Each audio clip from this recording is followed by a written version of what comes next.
Eh bien, bonjour à tous. Aujourd'hui, nous nous retrouvons avec Arnaud Mange qui va nous parler des rites égyptiens et peut-être plus particulièrement du Mizraïm. Enfin, c'est lui qui nous dira. Alors, déjà, on rentre dans notre temple comme on rentre dans notre temple maçonnique comme on rentre dans un temple égyptien. C'est-à-dire qu'on a une première salle, en fait, qui correspondrait à la cour péristyle des temples égyptiens, où les prêtres, en fait, se préparaient pour les cérémonies journalières.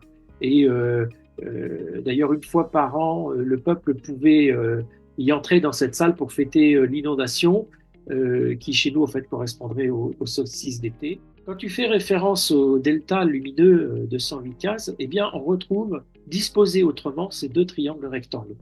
Puisque les deux triangles rectangles, si je peux prendre, j'avais pas prévu de faire un petit dessin, mais c'est vrai que parfois ça aide de montrer les choses.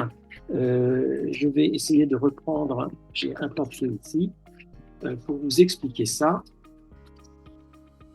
Donc, on a d'un côté, je vous fais le Naos, euh, pardon, le pavé mosaïque, enfin les deux, voilà.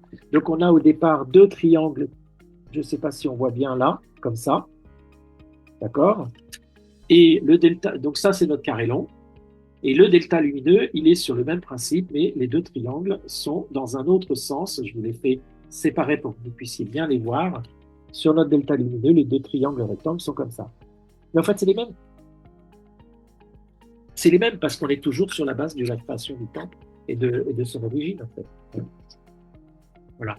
Donc, effectivement, dans les rites égyptiens, le delta lumineux n'est pas équilatéral. Il est aplati. Je te laisse nous expliquer comment est composée une ouverture, une fermeture et qu'est-ce qu'on y fait entre les deux. Les rites égyptiens sont des rites invocatoires et donc il s'agit de permettre à la lumière et à l'énergie de se mettre en œuvre à l'intérieur de notre temple, à la fois maçonnique, mais aussi de notre temple intérieur. Plus ou moins apprécié par les uns les autres, mais qui pratique la langue des oiseaux, et c'est à lui que je prends ça. Si c'est sacré, c'est parce que sacré. Oh, comme c'est beau, c'est magnifique. Et si c'est secret, comme certains degrés, c'est que ça secret aussi, alors. Tout à fait. Voilà. Eh bien, écoute Arnaud, merci pour cette heure passée ensemble, pour ce partage, pour tout ce que tu as pu transmettre et qui servira aux millions de spectateurs de la foot étoilée. N'ayons pas peur, enfin, millions pas encore, ce sera l'année prochaine. Voilà.